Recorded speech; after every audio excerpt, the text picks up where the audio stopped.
because I got so many texts this week because she attacked me the week before. Sure. So everybody was like, oh, Bill, I get you're enjoying the karma. First of all, I'm going to talk about this at the end of my show next week, teaser. But there is no fucking thing as karma, okay? Get over that. But it struck me that in the first segment you used the term woke, and you said that woke is what was sort of ruining everything. And I know that you're... No, I didn't say ruining everything. I said that's why Trump could get reelected. That's why Trump could get reelected. Yeah. So the term woke has been, in my view... But you basically go after Trump and Biden, you know, both of them. And a lot of people are not happy with you about that. I'm not equally. Well, not equally, because you know that Trump is more dangerous. Of course. I mean, I don't think anybody was more out front on that danger than I was. Mm-hmm. I was talking about how he was never going to give up power. Long ago, when everybody was laughing at me and said, you smoke too much pot, and I said, I smoke just the right amount of pot. Finally, new rule. Someone must tell the usual suspects on the far left that the saying is, when you're in a hole, stop digging, not keep digging. Talk about doubling down on what got you fucked in the first place. Even the one concession I've heard a few people on the losing side offer, that liberals should stop saying the Trump voters are stupid, comes with a kind of unspoken parentheses. We know they are stupid, just don't say it. We are not young, but we don't present as old. Yeah. Biden does. I saw him yesterday making that speech. Yeah. I mean, I'm sorry, he's Gaddafi-like. But his brain is good. He's still great.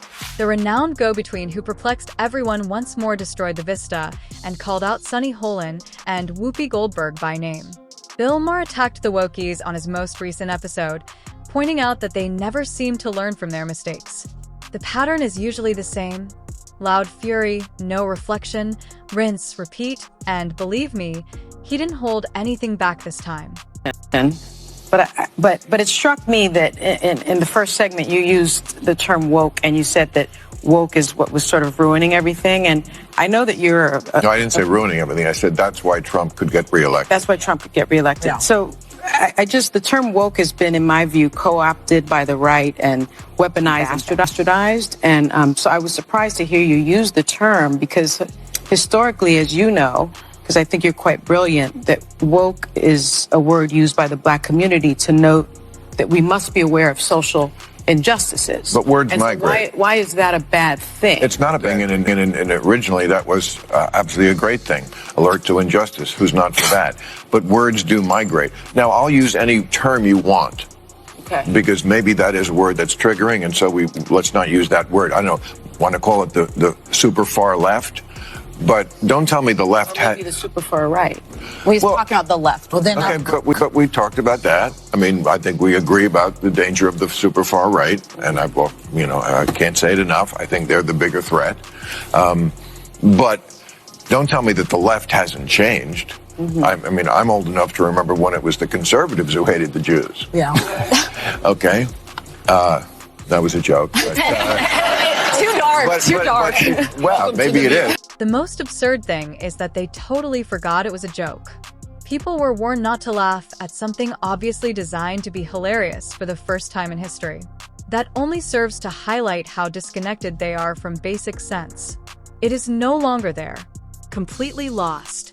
Best. Are you at all concerned about the innocent civilians that have been collectively punished and murdered, largely children and women? Are you at all concerned about the fact that the International Criminal Court just today issued a subpoena for Bibi Netanyahu? Well, that's ridiculous, but it's a war. It's a war because it's a war, and they were attacked and they're defending themselves. Now, this is a war. Do you think Hamas needs to be destroyed? This is the question. Yeah. You do. Yes. So how do we deal with a ceasefire? All right. So Hamas needs to be destroyed because they are a terrorist organization who say openly that they want to commit genocide on the Jewish people, on the state of Israel. That's what from the river to the sea means. Okay? And they say it very openly. They said, we did this attack. They've attacked Israel 5 times. They've started 5 wars since they were given that land back. They could have chosen to turn that place into any place they wanted to, and they took a lot of money that they took from the international community, and they spent it on bombs and guns and building tunnels. So if they need to be destroyed, how do we do that? It's a war. I don't know how to do that. You don't know how to do that. I assume the racially... Of course everybody is, but that's what happens in a war. Here's a way to stop that. Stop attacking Israel.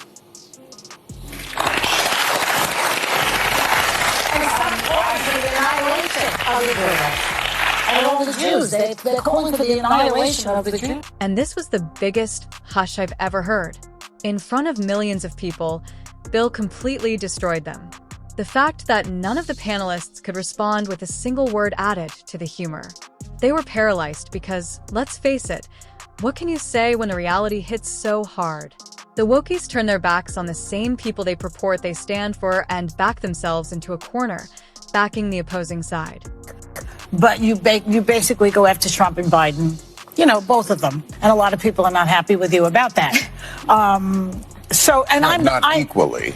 Well, not equally, because you know that Trump is more dangerous. Of course. I mean, I don't think anybody was more out front on that danger than I was. I was talking about how he was never going to give up power long ago when everybody was laughing at me and said, you smoke too much pot. And I said, I smoke just the right amount of pot. Because plainly, I was using the term slow-moving coup before he was elected the first time. That's right. I said, this guy is never going to concede power. It's impossible to imagine him going, I lost. Yeah, can't do it.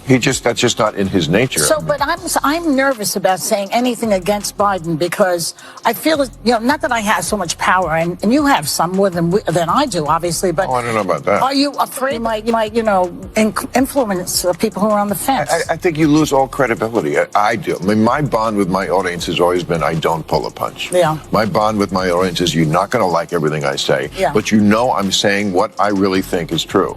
Right. That's. And look,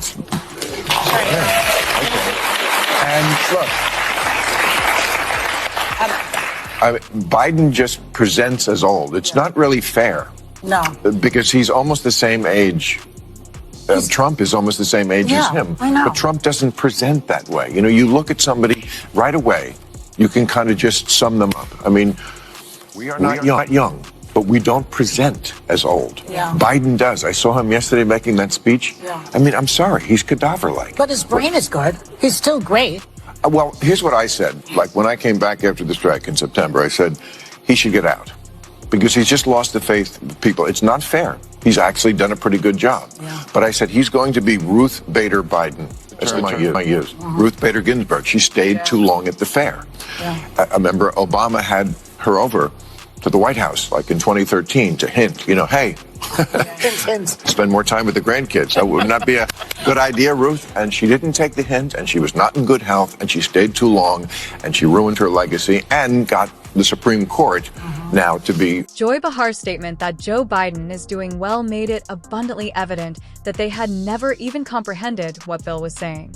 I don't want to be harsh, but I can't think of a single positive thing Biden has done this year. If there is, it's hidden in plain sight because no one has noticed it. Mask, you have to have a card, you have to have a booster, they scan your head. Like you're a cashier and I'm a bunch of bananas. I'm not bananas, you are. That's not really funny to people who've lost their kids to this vaccine, or people who've lost family members or dear friends to this. While the far-left group simply keeps falling deeper, as if they're determined to reach their lowest point and never give up. And to demonstrate it, simply view the following video. You will witness them become agitated over nothing at all and pretend to be outraged as though they genuinely care. However, let's face it, they have never cared about you, me, or anybody else outside of their tiny echo chamber. Finally, new rule, someone must tell the usual suspects on the far left that the saying is, when you're in a hole, stop digging, not keep digging. Talk about doubling down on what got you fucked in the first place. Even the one concession I've heard a few people on the losing side offer, that liberals should stop saying the Trump voters are stupid, comes with a kind of unspoken parentheses. We know they are stupid, just don't say it.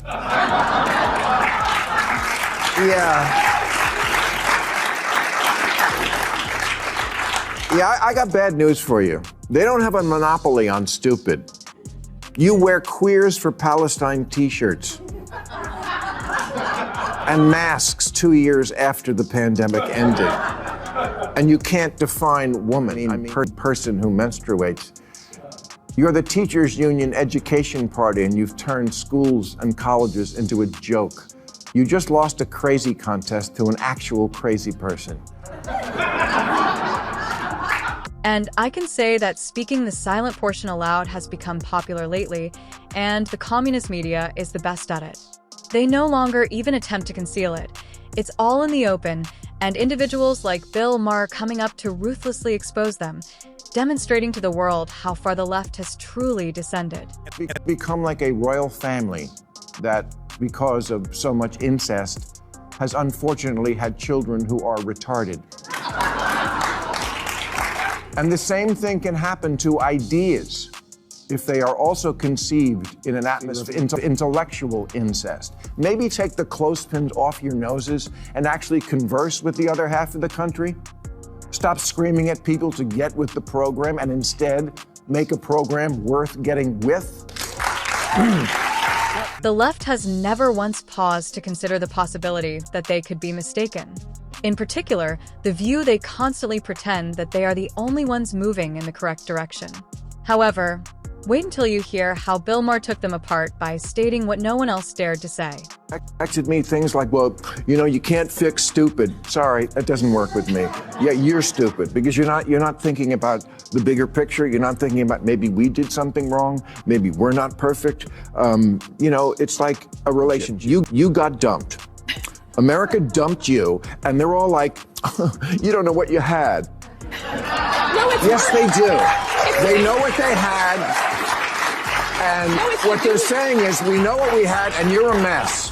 It's the due to God. I'm not arguing that we should have complete faith in Bill Maher either, but you can know that I'll be watching when the left begins to expose themselves on national television, since it's obvious that nobody on that side is prepared to actually do anything to change course. Every day, the left continues to drift farther, and to be honest, nothing has improved.